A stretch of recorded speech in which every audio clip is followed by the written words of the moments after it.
Donar un libro es un hecho de paz y una oportunidad para que nuevas historias, otras historias, lleguen a los territorios más afectados por el conflicto armado y la inequidad en Colombia. Todas y todos podemos ayudar a que la paz se siga escribiendo en el Bajo Cauca, en el Catatumbo, en el Pacífico Nariñense, en el Chocó y en el Guaviare, territorios que sufren graves tragedias a causa de la violencia armada. Únete y dona un libro nuevo o en perfecto estado para que el poder transformador de la lectura llegue a los niños y niñas, jóvenes y adultos de las zonas que más lo necesitan.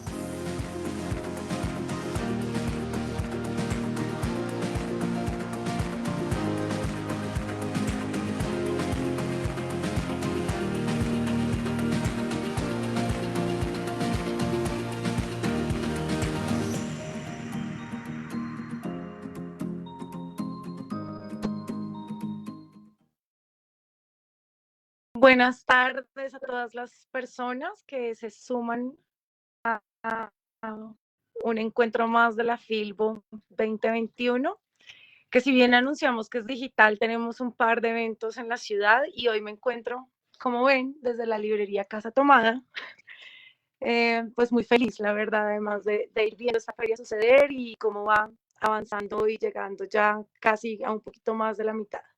Hoy es un día especial para esta conversación, es una reflexión que venimos haciendo desde la feria para mirar a las mujeres en la historia por su poder en la escritura, por hacerles un reconocimiento a su trabajo.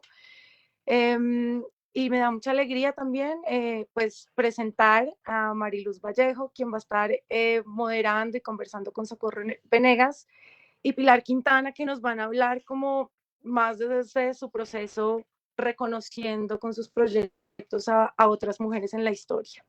Entonces, esto aprovecho también a mencionar que es gracias al canal Lifetime, que busca justamente reconocer el trabajo de las mujeres en la producción audiovisual y que también al final buscaremos como esos otros formatos en los que la literatura nos permite también abordar a nivel narrativo.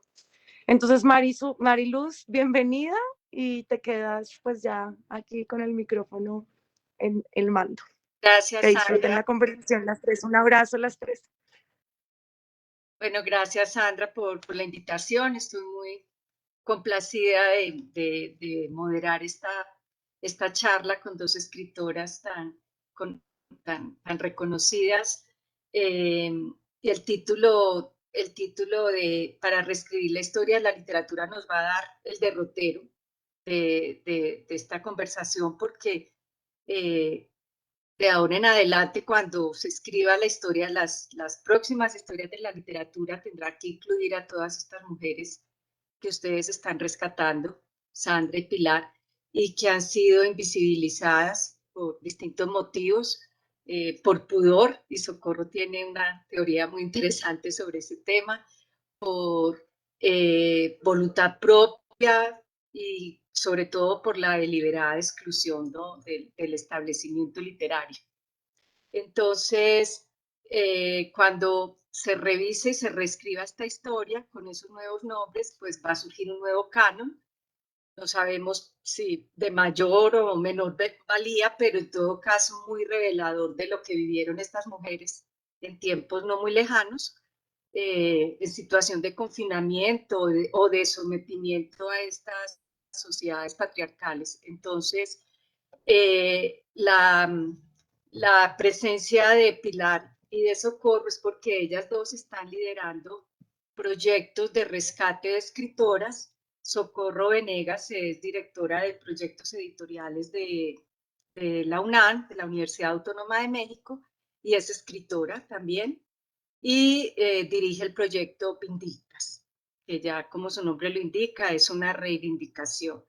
Y Pilar Quintana está dirigiendo un proyecto de escritoras colombianas, la colección de escritoras colombianas del Ministerio de Cultura. Pilar está desde hace ya unos años trabajando con el ministerio. Ya sabemos que es una escritora caleña muy premiada, recibió el último premio Alfaguara por su novela Los Abismos, Y bueno, las dos son enamoradas de estas mujeres escritoras y creo que pues la conversación, bienvenidas Pilar y Socorro, pues debe arrancar por la génesis de esta idea, cuál fue como el detonante para estos proyectos de los cuales ustedes fueron artífices. Entonces, si quieres empezar, Socorro. Sí, muchas gracias, Mariluz, y muchas gracias a Filbo por la invitación. Pilar, un placer seguir conversando contigo, siempre es un lujo. Y pues yo quiero contarles sobre Vindictas, que es este proyecto que nació en el ámbito editorial dentro de la UNAM en México, pero que se ha ido extendiendo prácticamente a todas las disciplinas artísticas de la Coordinación de Difusión Cultural de la UNAM, gracias a Jorge Volpi, que es el coordinador de difusión cultural y quien vio en este proyecto que busca rescatar escritoras, pues una oportunidad para visibilizar y para derramar la luz en el trabajo de otras creadoras. Entonces, hace 2 años empezamos a trabajar en esta colección de novela. Teníamos pues una inspiración muy clara, ¿no? Todo empezó queriendo volver a publicar la novela de una autora mexicana que es más conocida como dramaturga. Ella es Luisa Josefina Hernández.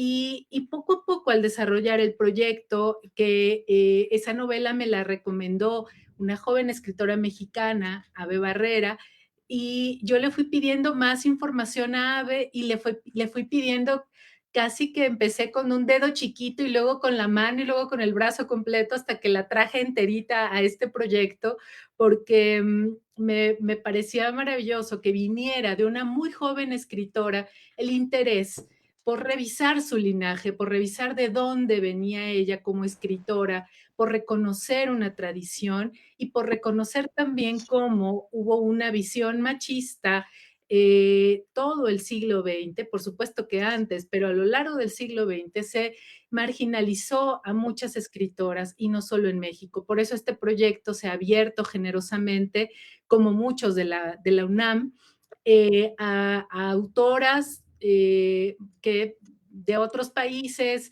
están, la mayoría, por supuesto, son mexicanas. Está Luisa Josefina Hernández, está Tita Valencia, Marcela del Río, pero también las argentinas, Tununa Mercado, Vladico Siancic, la costarricense Yolanda Oriamuno, y siempre es una escritora joven, como fue desde el principio en este proyecto, a la que yo le pido que escriba el texto de presentación de la novela. Una escritora nacida en los 80 que pone en contexto, que abre una conversación, un diálogo con estas madres literarias.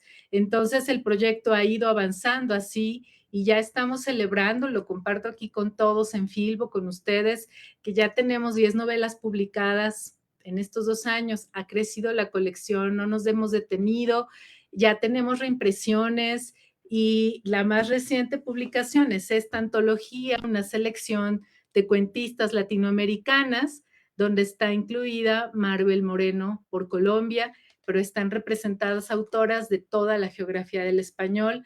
Es una coedición que hicimos con Páginas de Espuma, la gran editorial del cuento en español en el mundo. Y bueno, pues eso ha sido un poco el origen y ya hablaremos de cómo se va abriendo el proyecto a otras posibilidades. Sí, Bueno, luego nos hola, cuentas Socorro. de... Pilar, en tu caso, tú me habías comentado que el detonante fue aquella participación de escritores colombianos en el año Colombia-Francia del 17, ¿no? Del 19, perdón. Pues yo creo Fue como la inquietud que te quedó a ti. sí, yo creo que sí. Primero, hola Mariluz, hola Socorro, que nuestra entrada fue un poco atropellada y no habíamos podido saludarnos bien. Qué gusto otra vez estar en un evento con vos, Socorro. Ya el próximo tiene que ser presencial. Sí, Bueno, por favor. sí, sí, yo voy para México. Te aviso porque voy para México pronto. Perfecto, ya acá estoy pendiente esperándote. Bueno, em, sí, yo creo que, yo no sé, Socorro, si vos viste hace un tiempo en redes una como una polémica que surgió y que entonces se llamaba Colombia tiene escritoras y que salimos ¿te acordás de eso? Bueno, eso fue en el 2017, hubo un año cruzado Colombia-Francia con actividades culturales, entre ellas literarias. Y para uno de los eventos, que era como el gran evento de Colombia, de la literatura colombiana en Francia, entonces organizaron una mesa, un coloquio, una invitación, y en el cartel eran 10 hombres en representación de la literatura colombiana, ¿no? Entonces, pues al día siguiente, creo que salimos las escritoras pues bastante molestas e indignadas a decir, oye, pero esa de verdad es la representación de la literatura colombiana, no hay diversidad, son solo 10 hombres y además mestizos todos, mestizos blancos, digamos, y entonces creo que ahí pues fue claro que sí había escritoras colombianas y que estaban destacándose. em, y que no solo las había en el presente, sino que las había habido desde siempre. Y yo creo que me puse a hacer esta revisión en mi biblioteca, a ver a cuántas escritoras colombianas había leído yo como escritora colombiana, y la verdad es que me dio mucha vergüenza no conocer mi tradición literaria, no conocer un poco lo que decías, ¿no? De dónde venía yo. Y entonces yo dije, no, yo tengo que empezar a leer y empecé a leer y con María Orlanda Aristizábal, que María Orlanda es la directora del grupo de literatura del Ministerio de Cultura, pues hablamos y yo le dije, oye, ¿qué tal si le proponemos al ministerio hacer una biblioteca de escritoras colombianas? Y a ella se le abrieron los ojos. Absolutamente, y entonces ella empezó a hacer el trabajo en el ministerio como de entusiasmar a la directora de artes, a la ministra. La tarea no fue difícil porque apenas decíamos la palabra biblioteca de escritores, todo el mundo decía, yo quiero participar, ¿qué tengo que hacer? ¿Verdad? Entonces hubo mucho entusiasmo desde el principio y entonces el año pasado, hace un año ya, pues empecé a trabajar con dos investigadoras que son Natalia Mejía y María Antonia León. Hicimos un poco, dos sondeos. El primero era como el estado de las escritoras mujeres en el medio literario colombiano en la actualidad y también un recorrido histórico, ¿no? ¿Quiénes eran las autoras destacadas de Colombia? Y además entonces reunimos en un tanque de pensamiento, nos reunimos con un comité asesor donde había libreras, académicas, gestoras culturales, escritoras, personas todas del medio muy conocedoras para pues contarles lo que estábamos haciendo y que nos ayudaran a preparar una lista de cuáles eran las autoras más urgentes que necesitábamos rescatar, ¿no? Y de ahí entonces decidimos que íbamos a publicar 18 títulos en que el ministerio ha tenido otras colecciones de este tipo, digamos, hay una colección muy bella que es de literatura afrocolombiana, hay otra de literatura indígena también, entonces decidimos hacerlas en la misma línea y este año entonces nuestro equipo creció, tenemos, además de las dos investigadoras que ahora son las asistentes editoriales, tenemos otra asistente editorial que es Camila Charri, quien se encarga de la parte de poesía. Y tenemos un transcriptor de los textos porque muchísimas de estos libros no existen en PDF, sino que existen solamente los ejemplares que hay, ¿no? En bibliotecas. Tenemos dos correctores y yo, y bueno, y dos editoriales independientes están a cargo del diseño y de la impresión. Y esperamos, pues vamos a entregar los libros ya impresos en noviembre, pero vamos a esperar a lanzarlos el 8 de marzo del 2022. Una fecha muy simbólica. Y de esa lista, de las listas que tienen, bueno, de las colecciones que ya ha sacado, los libros que ya ha publicado Socorro en la UNAM, y esta lista de 18, Pilar, pues sí, se puede dar algunas de las, ¿no?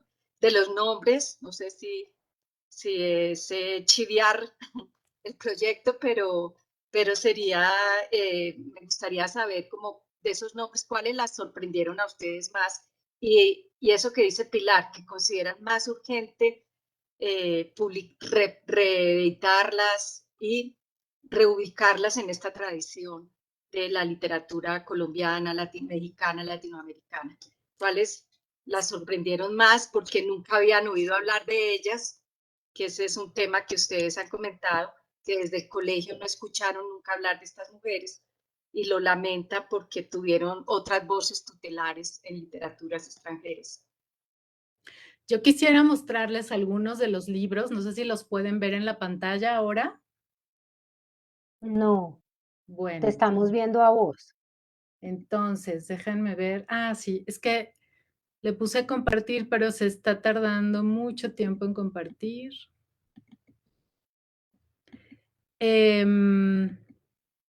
Ay, Bueno, ahora sí ya estamos empezando a ver, pero me estoy viendo yo.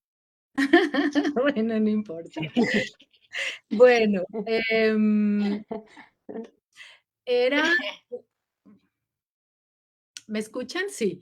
Bueno, Sí, sí, sí. pero, em, de verdad es que ha sido como de ir de sorpresa en sorpresa con muchas de estas autoras. Hubo un proceso muy similar acá en la selección, similar al que menciona Pilar, porque aquí también estas mismas autoras muy jóvenes fueron quienes trajeron las recomendaciones. O sea, ha sido una curaduría colectiva con escritoras, con académicas, con investigadoras de México, pero también, por ejemplo, la selección de cuentistas tuvo la colaboración de varias autoras a lo largo del continente, ¿no? Samantha Schweblin, María Fernanda Ampuero, Elsa Durkarov, en fin, distintas autoras que se sumaron al proyecto para recomendarnos una cuentista o, como en el caso de la colección de novela, una novelista.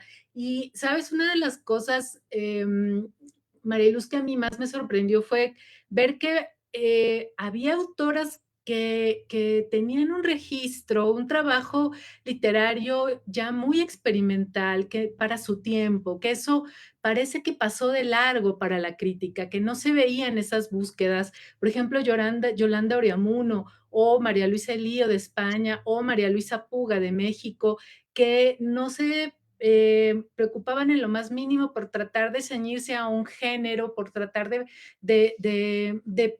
aparecer o figurar en un canon o en una tradición literaria. Ellas estaban completamente jugándose todo en una obra en la que creían y, y ahí tú puedes ver en su obra cómo dejan la piel verdaderamente. Y por esa razón, la colección, yo decidí que tenía que ser no solo novela, sino novela y memoria, para que se abriera a estos otros textos híbridos, a textos como anfibios que estaban entre el libro de memorias, el diario, la narrativa, en fin, textos muy poéticos como los de María Luisa Elío. Y pasamos de publicarlas en una selección de cuentos. Yo me quedé con varias autoras enamoradísima y las estamos publicando ahora en la colección de novela y memoria, que me parece que era lo lógico, ¿no? Que cuando un editor encuentra una autora como esta, no te puedes quedar con ese secreto guardándolo y no puedes tampoco solo publicar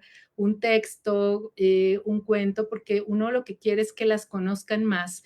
Y eso tiene todo que ver con el sentido de esta mesa y cómo la has llamado, ¿no? Cómo podemos revisar la historia de la literatura latinoamericana, donde no están sus nombres, donde no están sus obras, donde si todavía revisamos algunas de las antologías de cuento canónicas del cuento latinoamericano, ellas son las grandes ausentes, ¿no? Vemos un porcentaje pequeño de autoras y a veces las vemos confinadas en una sección de escritoras feministas, como si la razón para publicarlas fuera que eran feministas, que eran mujeres o que protestaban por tener derecho a aparecer en algún proyecto. La razón por la cual las publicamos, y creo que eso lo comparto con el proyecto de Pilar, es por la calidad de su trabajo literario. Es su obra la que habla por ellas, es su obra la que nos dice todo de ellas y esa es la razón por la que hay que buscar que haya una crítica, que su trabajo llegue a la academia también. Es increíble cómo ahora todavía podemos leer testimonios, como yo leí hace poco, de una joven poeta mexicana que escribió el prólogo de un libro de poesía pequeñito que publicamos de Alaíde Fopa, esta gran poeta guatemalteca, también luchadora social, feminista, y que desapareció en Guatemala ya por 1980 y tantos. Bueno, pues cuando Elisa Díaz Castelo escribe sobre Alaíde Fopa, ella cuenta que Elisa estudió literatura en la Universidad Nacional Autónoma de México y que ella recuerda que durante todo el tiempo que duró su carrera, su licenciatura, 4 años, realmente puede decir que leyó con profundidad a 2 autoras. Entonces, fíjense el peso que tiene en cómo está diseñada también la formación de quienes estudian letras, la formación de quienes después se van a dedicar quizá también a ser prescriptores, ¿no? Bibliotecarios, quienes van a hacer la crítica. No podemos seguir enseñando que la literatura es algo que solo emprenden los hombres o que solo vale la pena cuando los hombres incursionan en la literatura. Y por eso estos proyectos son tan necesarios y tan importantes.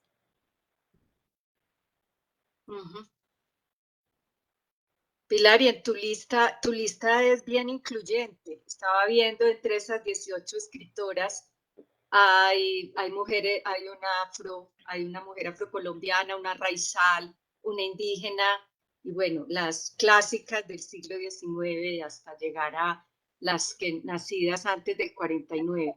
Coméntanos como sobre esa variedad de voces que has recogido.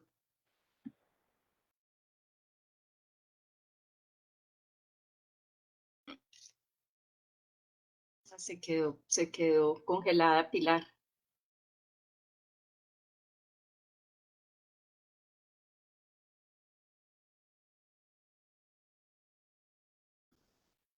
Bueno, mientras Pilar se conecta, Socorro, me llamó la atención también en las colecciones que ustedes también incluyen pioneras de géneros como la ciencia ficción y la literatura negra, ¿no? La novela negra me llamó la atención porque en Colombia tenemos pues, pocas, casi inexistentes escritoras que se ocupen de estos géneros. ¿Qué otras incursiones hay así de rompedoras en esta propuesta?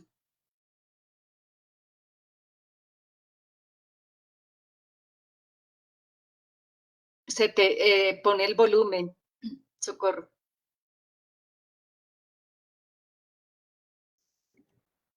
Listo, ¿me escuchas? Sí, Bueno, ya. te decía que hemos buscado mucho encontrar también estas otras voces que nos permitan ver la realidad multicultural de México. En la selección de cuentistas que les mostré está, por ejemplo, un cuento de una autora paraguaya que escribe en español y en guaraní.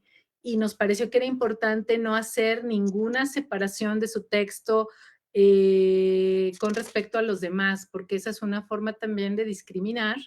Y tenemos en otras colecciones de poesía, por ejemplo, en esta que se llama El ala del tigre, donde hemos buscado que también esté la voz de las autoras, una colección donde antes se publicaba casi el 80% de los títulos eran solo de escritores hombres. Entonces, buscamos que estén presentes en todas nuestras colecciones las autoras.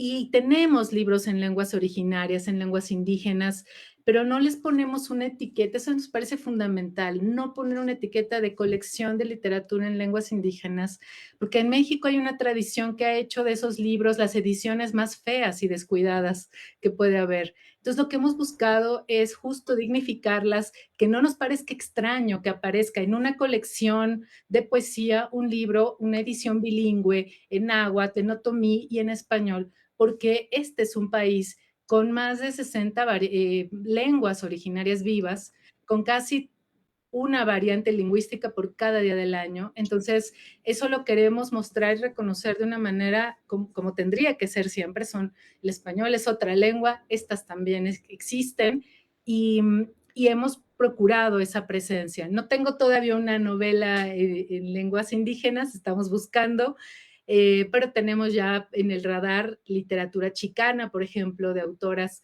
que han escrito en español o en inglés y español, en una combinación allí muy rica en la que se renueva tanto el idioma o la lengua originaria como el español. Y también, como tú señalabas, una novela de una autora que fue pionera. Creo que es el primer personaje detective femenino en la literatura latinoamericana, de una novela de María Elvira Bermúdez, y a partir de eso, como de muchos otros proyectos que tenemos en Vindictas, hemos generado proyectos pedagógicos, que eso es fundamental, ¿no? Estudiarlas, leerlas, entrar un poco, tomar la academia con estos proyectos, y la respuesta ha sido maravillosa. Estamos por lanzar una nueva convocatoria, una convocatoria internacional para un seminario que estamos organizando con la Universidad Complutense, y bueno, ya les daré más datos para que quienes estén interesados, interesadas, pues puedan sumarse a ese proyecto. Ya aquí está Pilar. Sí, Aquí estoy, Pilar, pero estoy en volviste. el teléfono también tratando de abrir, no sé qué pasa con mi internet, que está como caída hoy mal, pero bueno. Y las he Pero oído muy tranquila, entrecortadas, cuéntanos cómo esa variedad de autores. ¿Ah? ¿Cómo? que las he oído muy entrecortadas, pero bueno, aquí Háblanos. estoy. Aprovechemos que aquí estoy a ver si me oyen. ¿Me están oyendo bien? Sí, muy bien. Sí, Ah, bueno, sí, no, pues entre nuestras 18 autoras tenemos representación de todos los géneros literarios, ¿no? Tenemos una obra de teatro, poesía, tenemos cuento. Nos interesaba mucho el cuento porque a veces las editoriales comerciales no se interesan por publicar cuento, ¿no? Y yo creo que Colombia ha tenido unas grandes cuentistas entre mis favoritas. A medida que voy leyendo y editando, entonces digo mis favoritas y ya todas se van volviendo mis favoritas porque de verdad que son unas autoras tremendas, ¿no? Pero entonces algunos de mis libros favoritos son de cuento. Está Ángela y el Diablo de Elisa Mújica, que me parece una de las grandes autoras colombianas del siglo XX, ¿no? Es maravillosa y es una autora que todavía es muy desconocida. Hace poco Alfaguara reeditó su gran novela, que es Catalina, pero yo creo que para el público más amplio, pues ella es desconocida. Tenemos, digamos, la primera mujer en firmar un texto en Colombia, la primera publicación firmada por una mujer en Colombia, es Su vida, la autobiografía de la madre Francisca Josefa de Castillo, que pues es una monja de la época colonial de Tunja, cuando Tunja era capital del nuevo reino de Granada. Y entonces esta es una obra también sorprendente porque nos lleva a un mundo que hoy en día pues no, es muy alejado de cómo entendemos el mundo hoy en día, ¿no? Y a través de ella tenemos acceso a la vida conventual, a cómo era ser mujer y monja durante la época de la colonia. Otra de las autoras que yo quiero destacar es Soledad Acosta de Samper. Digamos que nuestra gran novela republicana es María, de Jorge Isaacs, y Soledad Acosta de Samper escribió por la misma época que Jorge Isaacs, y Una holandesa en América, que es quizás su novela más importante. Es una gran novela, ¿no? Y yo leyéndola echaba de menos que en el colegio no me hubieran puesto a leer también a Soledad Acosta de Samper, ¿no? La heroína de Jorge Isaacs es una heroína pasiva que no lee, que se enorgullece de ser una mujer ignorante, ¿no? Que no siente deseo, que se somete era como el modelo ideal de mujer en la época republicana hecha por un hombre, ¿no? Pero entonces te lees el modelo ideal de mujer hecha por una mujer en la época republicana, y es una mujer que estudia, que quiere ser leída, que no le interesa casarse a menos que sea con alguien, con su igual, y que la vaya a respetar, ¿no? Es un modelo, o sea, como para mí, a mí me hubiera servido mucho leer a esta autora en el colegio, porque ese modelo de mujer que se propone en María, pues está muy alejado de lo que uno quiere ser. En cambio, el de Soledad Acosta de Samper, construido en la misma época, pues es la mujer que una es o que una intenta ser, ¿no?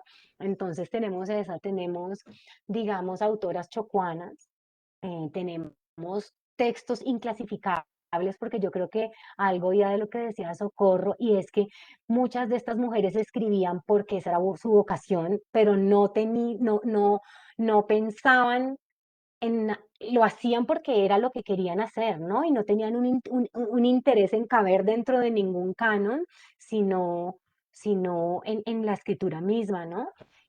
Hay muchas de estas escritoras feministas que lucharon por los derechos de la mujer, que lucharon y que, digamos, por abrirle un espacio a la mujer en el mundo intelectual, ¿no? Que ellas estaban excluidas de las actividades intelectuales y ellas decían, no, nosotras podemos seguir siendo madres y esposas, pero también tenemos derecho a escribir y a trabajar, ¿no?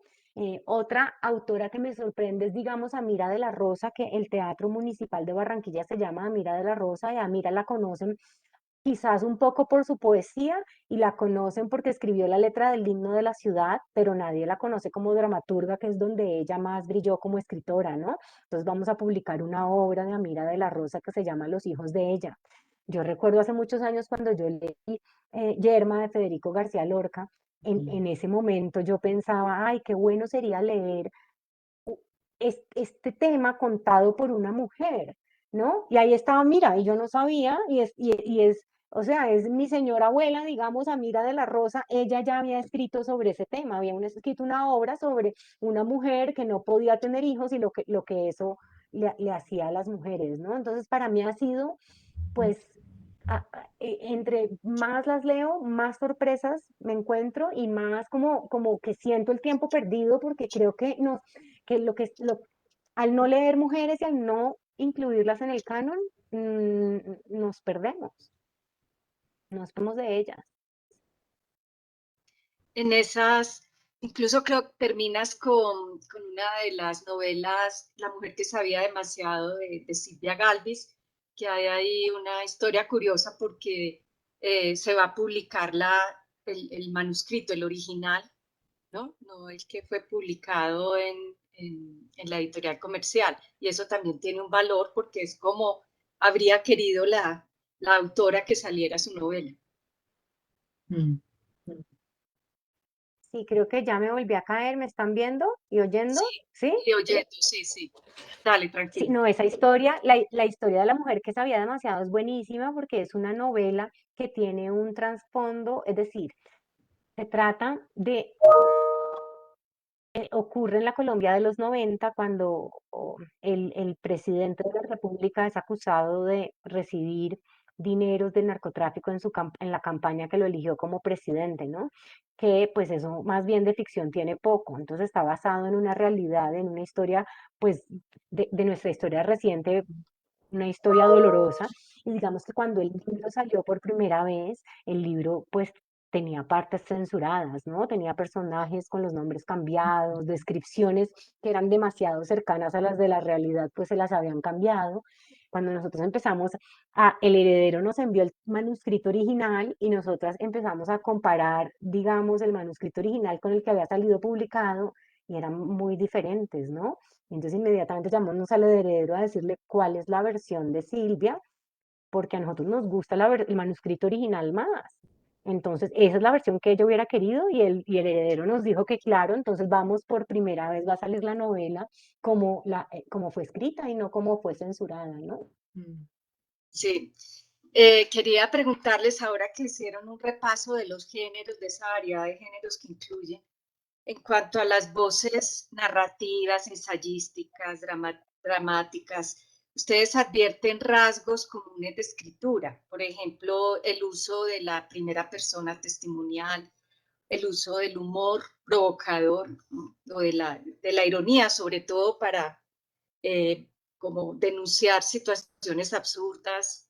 ¿Qué hay de esos componentes en la mayoría de las obras que han revisado y publicado?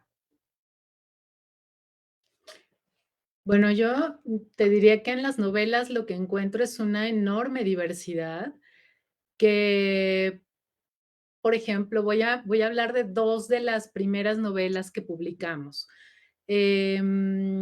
La primera, que se llama De ausencia, de María Luisa Mendoza, una escritora mexicana, periodista, muy conocida como periodista, y eso que fuera tan famosa, ¿no? La pluma de la periodista jugó en su contra como novelista, porque parecía que no podía dedicarse a las dos cosas, ¿no?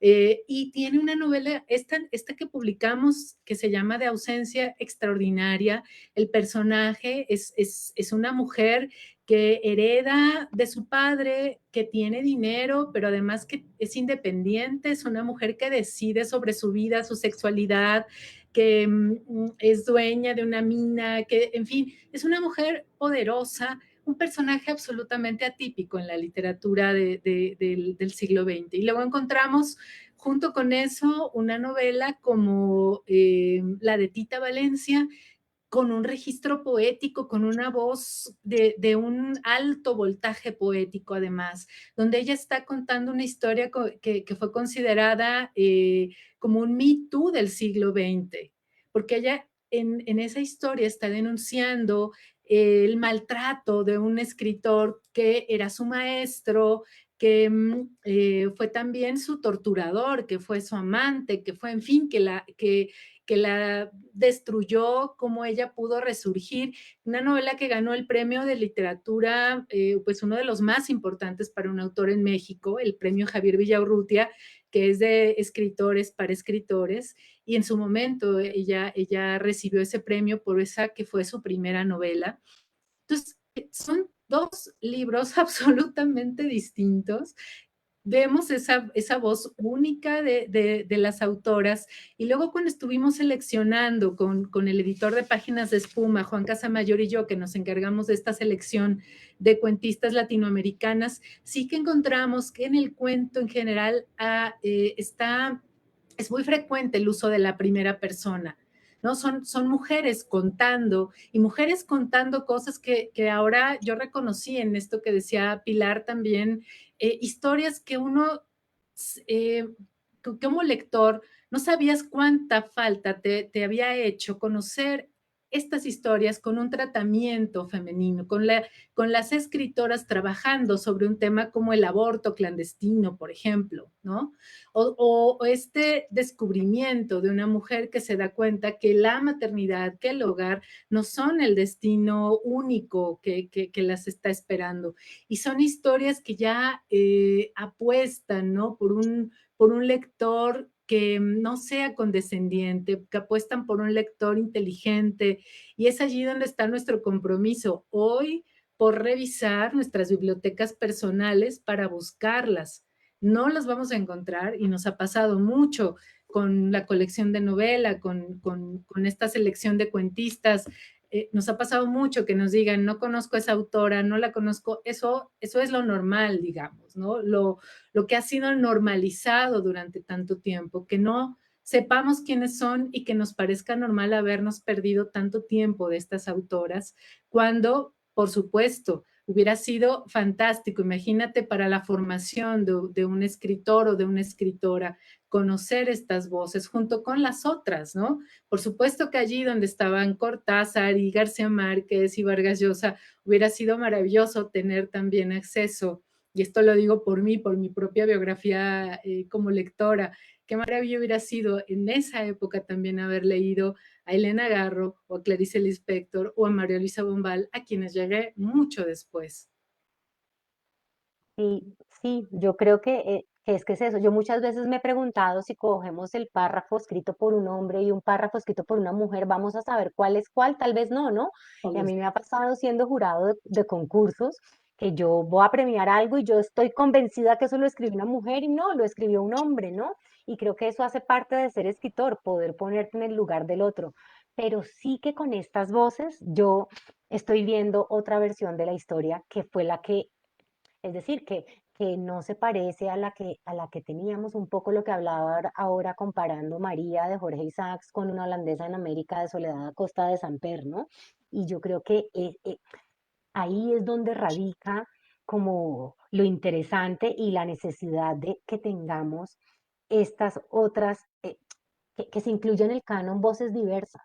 ¿Y es por qué? Es porque nos dan una versión más amplia y más completa de la historia, de quiénes somos, de dónde venimos, ¿no? Digamos que todos hemos leído las guerras contadas allá en el campo de batalla, ¿no? Pero si leemos las versiones de estas autoras, estamos viendo la guerra de las mujeres que se quedan en la casa y cómo ven la guerra, ¿no?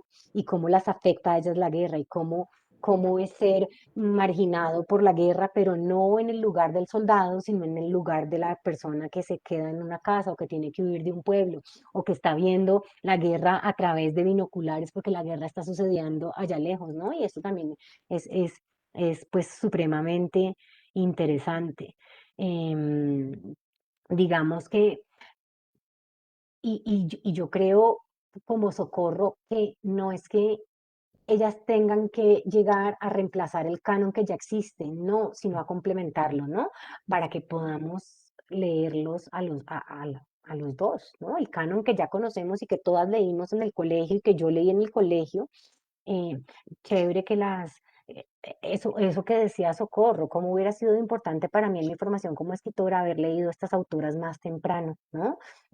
Quizás eh, m- muchas de las autoras de mi generación teníamos ciertos complejos con nuestra escritura porque no teníamos referentes literarios mujeres, ¿no? Nuestros referentes eran todos hombres, entonces si yo quería escribir sobre la maternidad, de pronto decía, pero nunca he leído un libro que trate sobre ese tema. Cuando yo leo a todas las autoras colombianas relevantes que está publicando la Biblioteca de Escritoras Colombianas, pues ahí usted va a encontrar maternidad de mujeres contentas con la maternidad, mujeres infelices con la maternidad, mujeres que dan teta, mujeres que se tienen que esconder para dar teta porque en la oficina el jefe no las deja. O sea,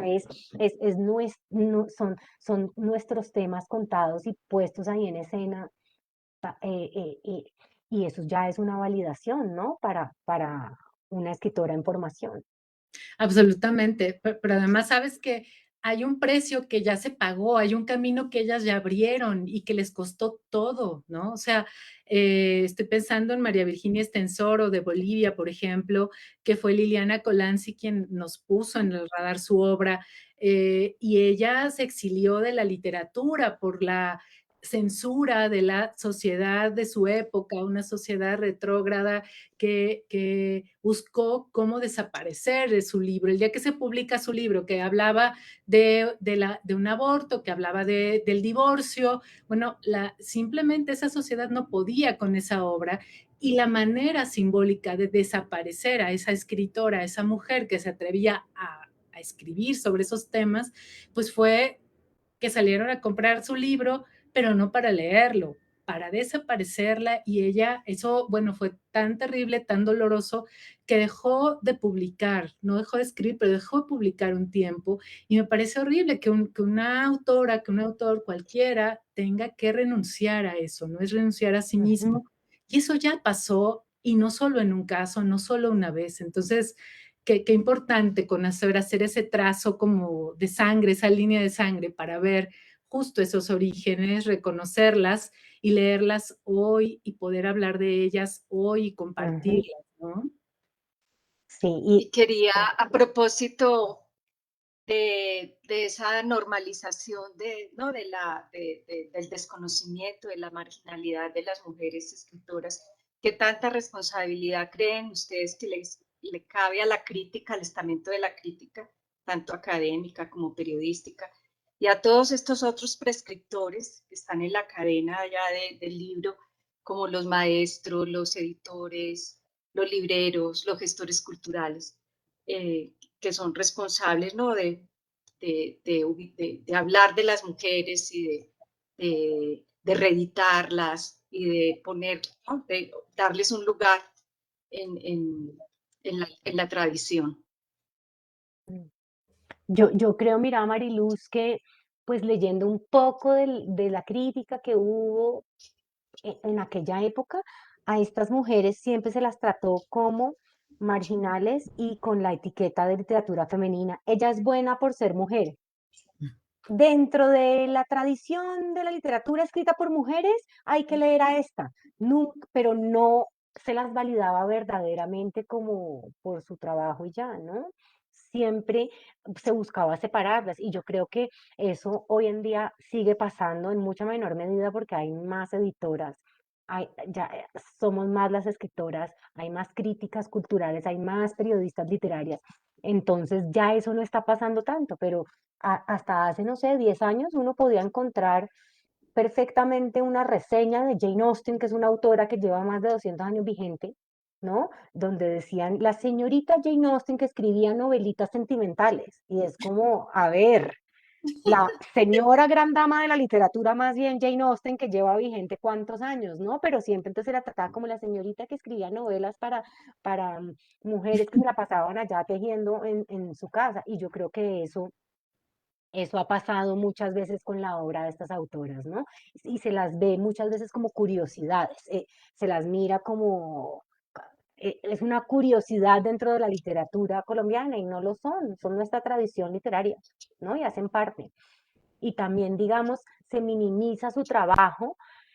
Yo leí e hice la cuenta porque estoy escribiendo un ensayo que va a acompañar a la biblioteca y entonces yo leí más o menos en el colegio solamente como entre 10 y 12 autores colombianos, todos hombres. Y entre esos había un premio Nobel de literatura y había grandes obras, ¿no? Pero también había muy regulares y había muy malas también y había unas racistas, ¿verdad? Dentro de las obras de estas mujeres también hay excelentes, medianas y malas, ¿no? Pero pues a ellas no las leímos y también nos trataban de decir muchas veces que es que no existen porque eran malas todas, ¿no? Y pues no, son malas, buenas y regulares como también son los hombres. Igual por ese ninguneo con las mujeres, muchas escritoras no tuvieron conciencia del valor de su obra, no resolvieron los problemas de derechos de autor, o sea, no dejaron como arreglos sobre qué iba a pasar con sus obras. Y creo que por eso ustedes han enfrentado seguramente ya problemas con familias que les da pena, que no quieren esa mujer transgresora que escribió obras muy íntimas. Y entonces, ¿cómo están lidiando con ese tema de los derechos de autor? Que en eso la UNANA sí ha dado un salto importante también, ¿no? Sí, bueno, esa ha sido una experiencia tremenda porque no siempre es bienvenida la escritora en la familia, ¿no? Y sobre todo cuando son voces transgresoras, independientes. Entonces la familia puede estar muy asustada con lo que escribieron y pueden más bien no querer que se vuelva a editar algún libro, pero y hemos llegado a esta conclusión, ¿no? Recibieron tanto este mensaje de que lo que escribían no valía, si no eran hombres no iban a poder crear algo importante, estuvieron marginalizadas de una forma tan consistente por una sociedad patriarcal que, por supuesto, lo lógico es que no hubiera un testamento que pusiera en valor su trabajo, ¿no? Entonces, nos ha tocado hacer gestiones para publicar libros prácticamente donde no hay testamento, hay que hacer pues una serie de trámites con la familia, hay que sensibilizar, en fin, en otros casos todo fluye de maravilla, funciona muy bien, pero en otros no. Entonces, por eso hicimos y hemos insistido tanto, como es un proyecto que emana de una universidad, por eso nos importa tanto conectar lo que hacemos, las colecciones, los libros, con proyectos académicos, con proyectos de divulgación amplia. Y ahí está nuestra página, es muy fácil llegar, la dirección es vindictas.unam.mx, súper fácil. Y en ese sitio van a ver cómo, pues, por ejemplo, hemos hecho convocatorias de seminarios que se llaman Derechos de Autora para Autoras, para llamar específicamente, hacer un llamado de atención a las creadoras, para que protejan su obra, para que tengan una conciencia y no necesariamente para que piensen en el momento en que morirán, sino hoy en día, cómo firman un contrato, qué deben revisar, qué opciones tienen, en fin. Y con eso hemos seguido y cada que abrimos una convocatoria, el seminario se llena, es impresionante la demanda, la necesidad que hay de saber sobre esto. Y allí en la página en vindictas.unam.mx también van a poder encontrar esto que les decía muy al principio, o programas que hemos hecho para divulgar la obra de artistas visuales, de bailarinas, de performanceras, de artistas plásticas, pensando en que esta invisibilización de las escritoras no solo ha ocurrido en el territorio de la literatura, sino en todos los ámbitos de la creación, de la ciencia, también tenemos Vindictas Ciencias. Entonces, la página ha sido un gran recurso para difundir el proyecto y para ir creando un poco esta conciencia de buscar esa mirada, la mirada, le llamamos la mirada Vindictas, donde no te parezca normal que en un jurado solo haya hombres, que en una mesa solo haya hombres, que en una delegación de escritores que van a otro país invitados solo haya hombres. Eso no es normal. Y no, y Está- no es aceptable, no es aceptable. Sí, Así vamos es. a levantar la voz cada vez que pase eso para que, pues, así sea por miedo, no lo sigan haciendo, ¿no? Como, no, pongamos mujeres porque si no se van a poner bravas en redes. Bueno, como se nos está acabando el tiempo, pero ese portal de Vindictas logra articular todas las artes y es fascinante porque es como un repositorio de voces de creadoras en el teatro, en la música, en el cine. Entonces es digamos, un modelo para lo que se puede hacer seguramente aquí en Colombia con este proyecto para poner en público, una frase muy linda que dice Pilar Reyes, poner en público los libros es qué estrategias estás contemplando, Pilar, con el ministerio para divulgar estas obras y mostrar los perfiles, las historias de estas Sí. mujeres. Acá le llamamos el plan de socialización, ¿no? Y yo ya aquí tomé nota de esa página porque me parece excelente. Digamos que eh, el ministerio tiene un problema y es que las obras que nosotros editemos, porque pues son con fondos públicos, no pueden ser vendidas, no pueden comercializarse, ¿no? Sino que tienen que ir a bibliotecas. Pero entonces logramos hacer una figura para aliarnos con editoriales independientes que se sumen al proyecto y ellos publiquen esta misma biblioteca por su lado para que puedan llegar al gran público, ¿no? Y entonces pues pensamos el próximo año, aquí sí creo que ya me jalan las orejas porque no puedo hablar mucho de nuestros planes del próximo año, pero sí queremos hacer eventos.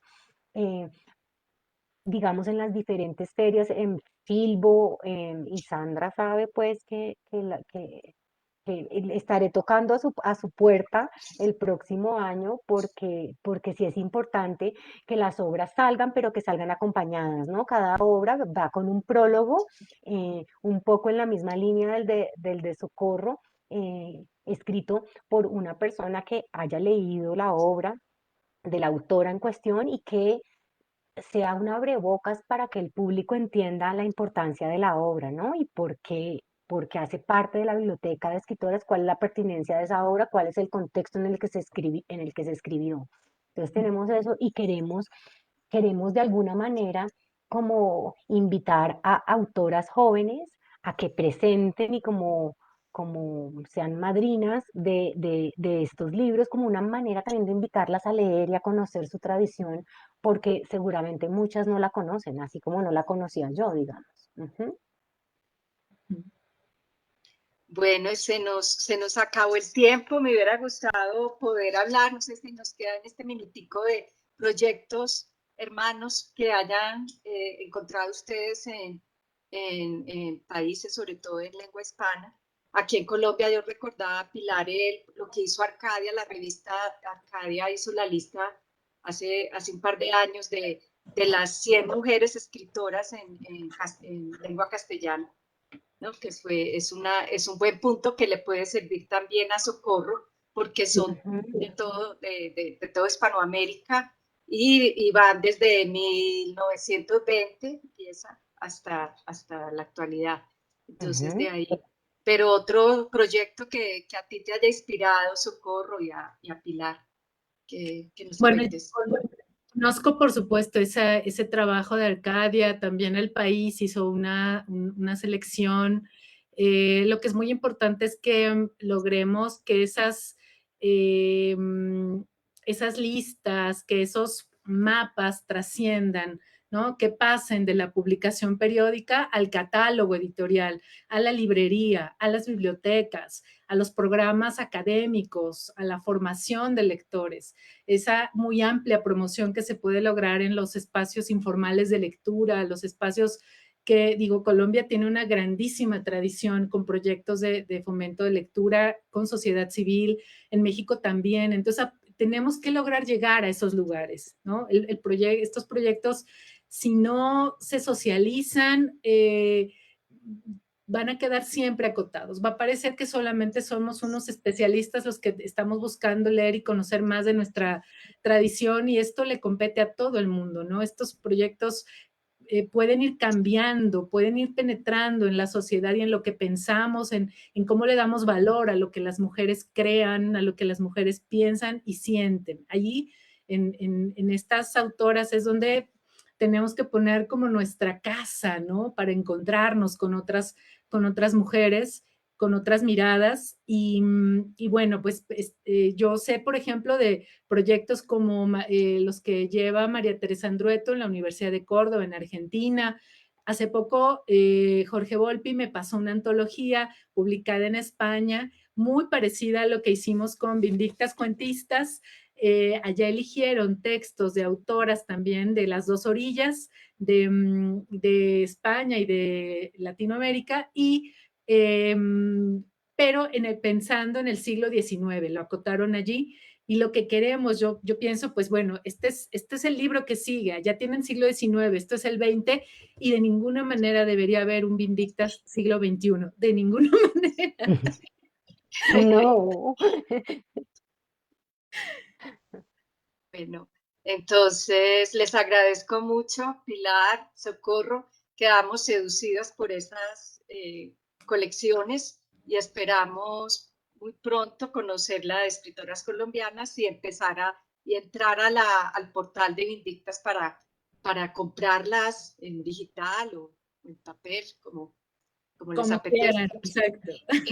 Sí, ahí hay un repertorio muy amplio y muy desconocido de voces de mujeres. Les agradezco mucho a todos los que nos han acompañado y hasta pronto.